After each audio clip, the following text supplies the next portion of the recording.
For pretty much a year now, I have regularly got sent videos of my subscribers playing, asking for feedback. And I've made quite a number of videos reacting to them. And in today's video, I'm going to react to some more of them. So let's get into it.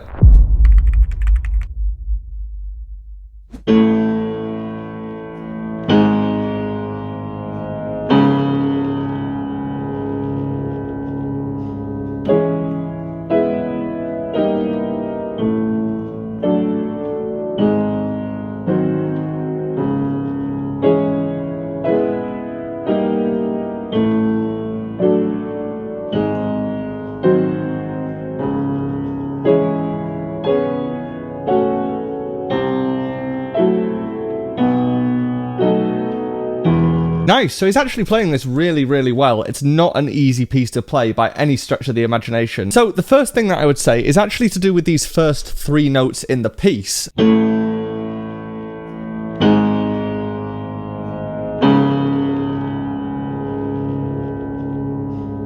These first three notes are actually kind of setting what is going to be happening in the rest of the music, because this theme and this kind of idea shows up throughout the music, and that is to play an A, followed by a G sharp, followed by a C sharp at the bottom there. And because this piece is in the key of C sharp minor, this low C sharp note here is actually the most important. And that's because that's where the music is stating the key. So the first two notes are kind of leading to that note. The other important thing to think about with these first three notes is that whatever speed you play these first two notes at, you need to make sure that this third note is 4 times as long. Now, when I've heard this piece played by lots of different types of pianists, they tend to cut this note short because it almost feels a little bit uncomfortable as to how long you've actually got to hold it. 3 and 4 and 1 and 2 and 3 and 4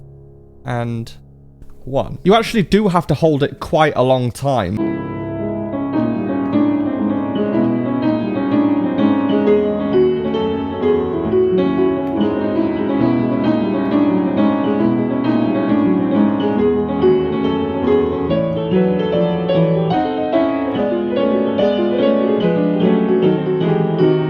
Nice, so it's really interesting. The beginning of this agitato is quite difficult because you've got to try and emerge from what's come before it. And there is a couple of things to think about here. First of all, you always want the top note of this right hand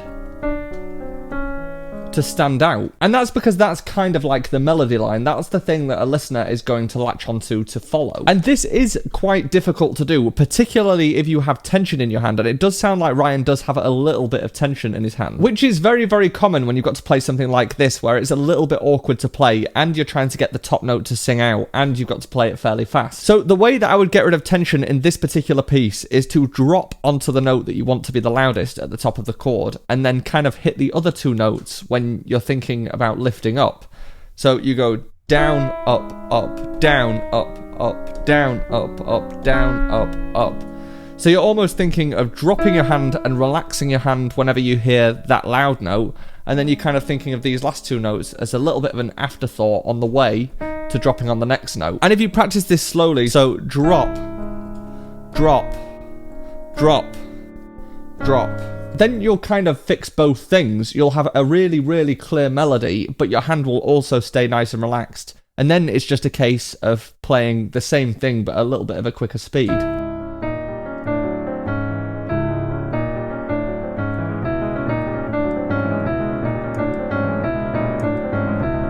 Also, at the start of the agitato, it doesn't need to immediately be fast. You need to kind of build into it. In music, there always has to be a narrative reason as to why you're doing something, unless the piece deliberately has no narrative. And because we've come from such a still atmosphere just before this agitato, we want to make sure when we play the agitato, it's not just a sudden change. You almost have to start slow and then kind of ramp up the speed as you go so that it makes sense. That also helps from a playing perspective, because obviously it's much easier to get the melody to sing out and to keep your hands relaxed when you're playing at a slower speed.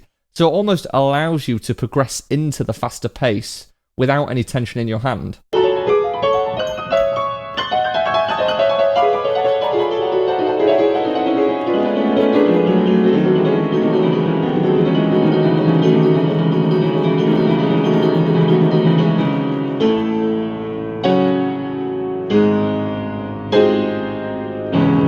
Yeah, so interestingly, at the end of this agitato section where you've got these descending chords, this is something that once again is very difficult to play, and you often hear players playing this in exactly the same way. Essentially, this part is written into groups of 3. You've kind of got one chord in both hands, and then it changes chord every group of 3. And at the start of each of these groups of 3, you have an accent written. And an accent just means to play that note with a little bit of emphasis. And essentially what Rachmaninoff wants you to do here is to show the groups of 3. So instead of playing each of these notes so that they're kind of even, you need to lean on each group of 3 so that you can hear the distinct difference.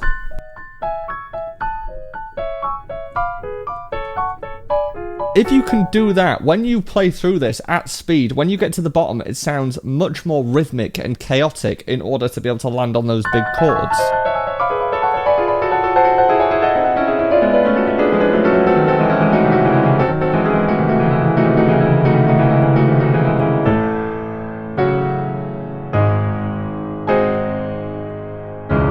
And actually playing it with more emphasis on those notes allows you to be able to play it slightly slower because those accents are driving the music forward. Having said that, I would treat these notes like they are building momentum. In any feature like this, where it's kind of descending through the piano, you want to think about momentum. As it's falling down, I like to think of the snowball effect. So if you place a snowball at the top of the hill, as it falls, it will gain size and momentum, which is exactly what you want as you're falling down these notes. And then at the bottom, as it levels off, a snowball would slow down, so you can also do that. But for this section, you also need to make sure that it connects to what you've played before. If the notes you are playing before are this speed, then you need to make sure that when you start this bit, that it's also the same speed, and then you can gain momentum from there.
Okay, so the first thing that is interesting about this opening to the piece is it's kind of setting the theme that is going to be used throughout the rest of the piece. And that is this kind of idea,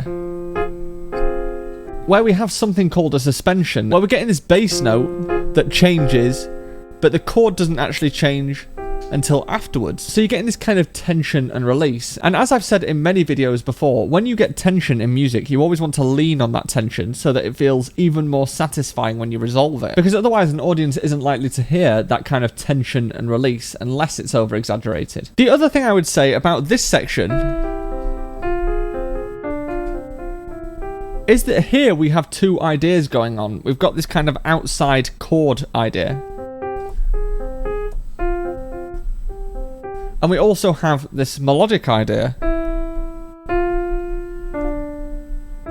And with melodies, especially in this era of music, you kind of want to shape them and taper them. One of the biggest difficulties with the preludes and fugues is that they are technically challenging. So it's really hard to try and make them musically make sense when you're thinking about actually getting the notes right. But with this kind of idea, I would probably play the melody on its own to think about how you might shape that. So with these first four notes, at the start, you play a note and then it goes up, and then it goes down, and then it goes back to where it started. So you can almost lift and then fall and then return to where you were. And that is enough shaping to really show this melody off.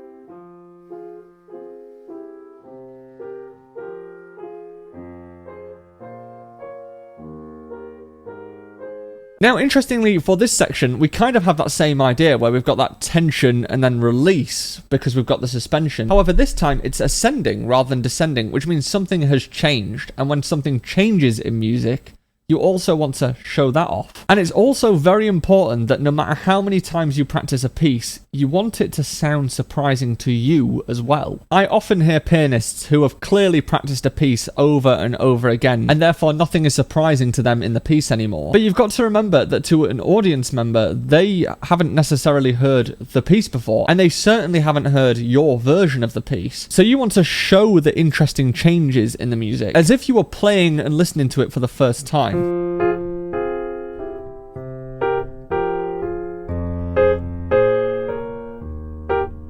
And that is actually the same for this next section as well, where we get G flats at the top of the music.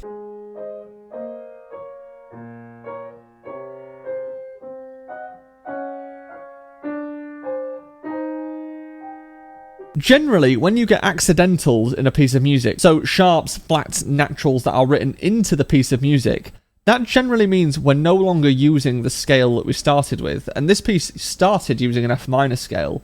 There isn't a G flat in an F minor scale, so therefore we are modulating, we're changing key, even if it's temporary. And that is interesting and unexpected, so we really want to show that off by acting interested and like we're hearing something unexpected.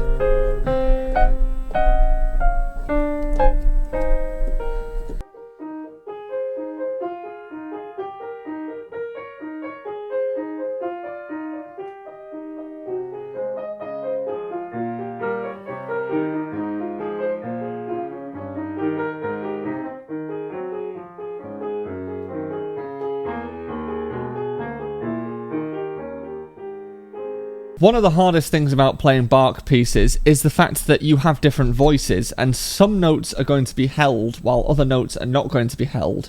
And the problem is, if you don't hold the notes in a Bach piece like this, it sounds like one series of notes that are kind of one thing. Whereas if you hold the notes correctly, then it will sound like two voices that are interacting together. So for this section, if I was to play the left hand without holding the notes, it would sound like this.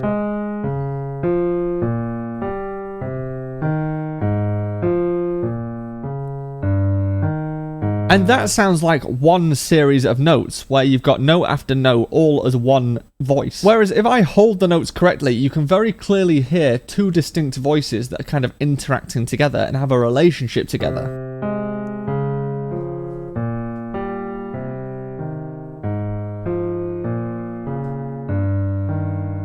Now, this is particularly hard because in the right hand, there are also a lot of notes to play, but hopefully that shows that it is really important in Bach pieces to try and hold notes when you're supposed to hold them. Each of the videos you are seeing, I have actually dissected in full as members videos, so if you are interested in seeing a more comprehensive deep dive into each of these pieces, then feel free to become a member of the channel for some extra content. Let's get back to the video.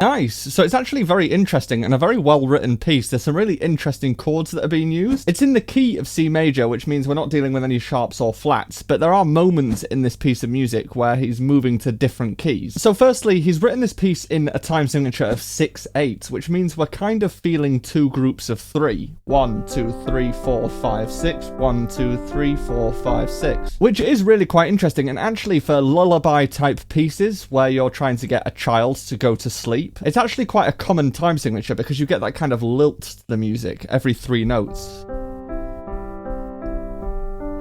But what I would say is that usually you would change the sustain pedal every time the chord changes, whereas in this case Henry is choosing to just hold the pedal.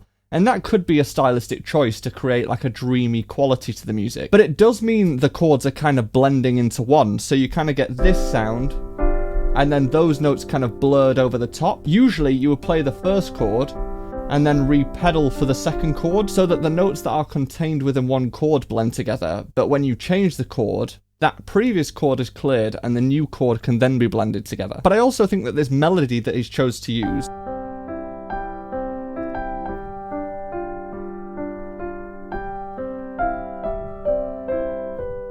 it's really nice and does create that lullaby kind of effect because the notes are falling and that kind of mimics falling asleep, I suppose. The way that he's actually chosen to write these chords is also kind of interesting because you've got this 3-note pattern, but the bottom note is staying the same for each of these chords that are throughout this first theme at least. And because you get a G that is kind of repeating itself over and over again, it kind of feels really monotonous, and that's kind of what you want if you're trying to create something that's going to send someone to sleep. It's a bit like telling someone to count sheep. The whole point of counting sheep in order to go to sleep is because that's quite a boring task. You're just counting numbers one after the other. The first 2 chords that are played within this piece are a C major chord and a G7 chord, and that is chord 1 and chord 5 in the key of C major, and those 2 chords are very, very commonly used going backwards and forwards in classical music to show that you are firmly within a key. So in C major, playing a C major chord and a G7 chord tells us we are firmly in the key of C major. However, when we move to this second section, we get a C7 chord, which is chord number 5 in F major. So he changes the key to F major temporarily, where you're getting chord 5 to 1 in F major instead of C major.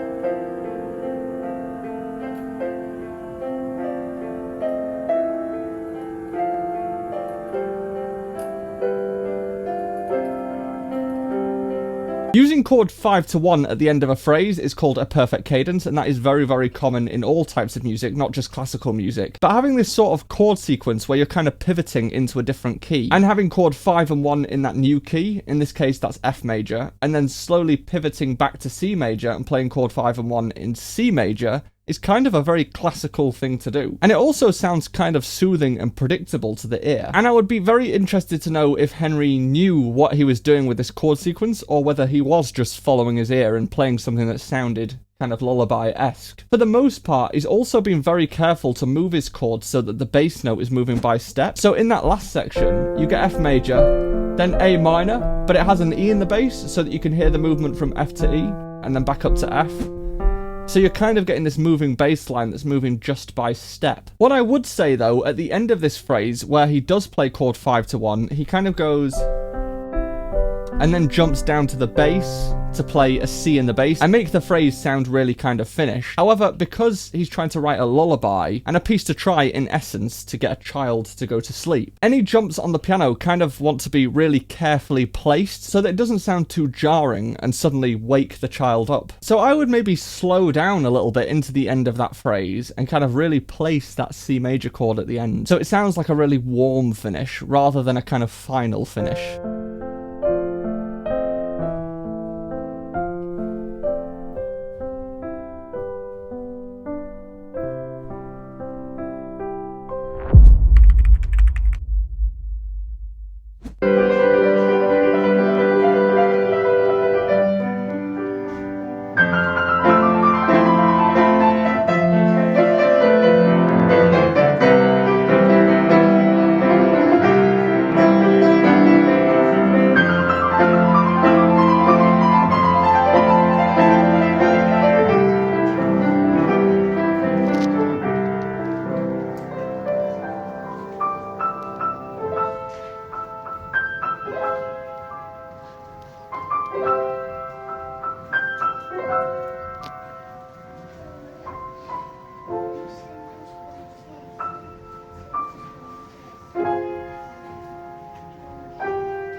Roger seems like a super comfortable performer in front of an audience like that. Not many people are that comfortable in front of an audience. But the piece he's written is in the key of C major, which is always nice. And it sounds to me like the start of this recording didn't actually start when the recording starts. A lot of the time when you play a piece of music, you normally start on chord 1, which in C major would be a C major chord. But he's kind of got this idea happening, which is like a melody that goes C, D, E, F, E, D, but then you're getting a G major kind of arpeggio, which is making it sound more fluttery.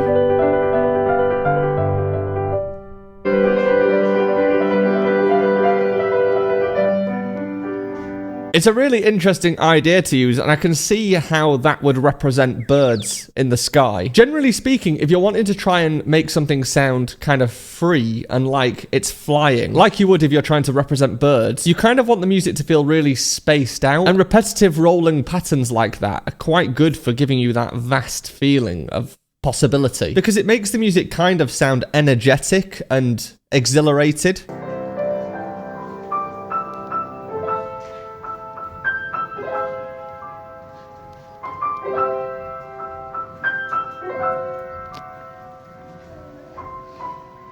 Nice. So for this section, he actually starts on A minor.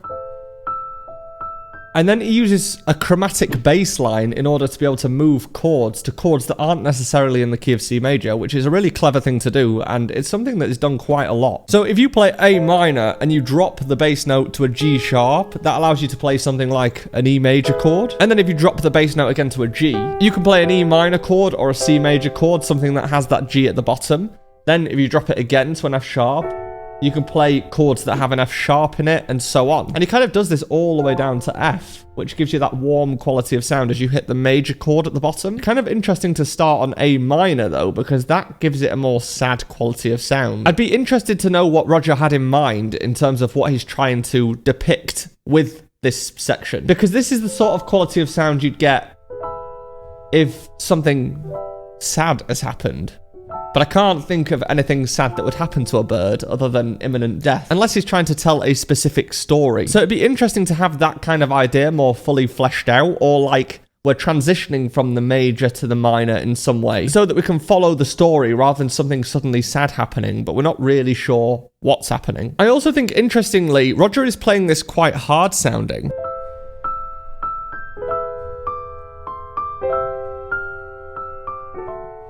Until the F chord, where he plays much softer. But I would be tempted to really lean into this quality of sound that he's creating if he wants to go down this more sad kind of route, because then that will create much more contrast with the section that he had before. And unlike other mediums, with music, you kind of have to spoon feed the emotions you're trying to represent so that an audience can pick up on it. So if you wanted to really change the quality of sound to this kind of more descending, darker, sad moment, then exaggerating that will really help a listener follow that narrative. And a lot of that will be done by just playing in a softer, more rounded way. So instead of this, you might get something like this.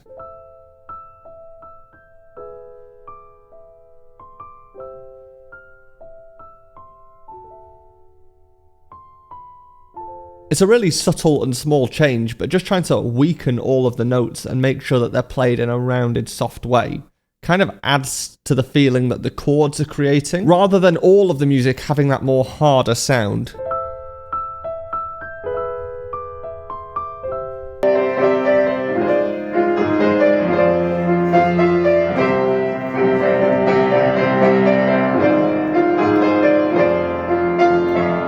Very nice. So this is actually something that is done a lot in film music, especially in superhero music specifically. And this is where you get something called a tertiary modulation, or using tertiary harmony, which is essentially where you move by 3 notes. So from C major to E flat major, or from C major to A flat major, for example. But because that A flat has a tertiary relationship, it's 3 notes away from C major, you get this kind of weird parallel universe kind of feeling where you're in one landscape and then you kind of go to another landscape. And it's used a lot in things like the Avengers and the Marvel movies.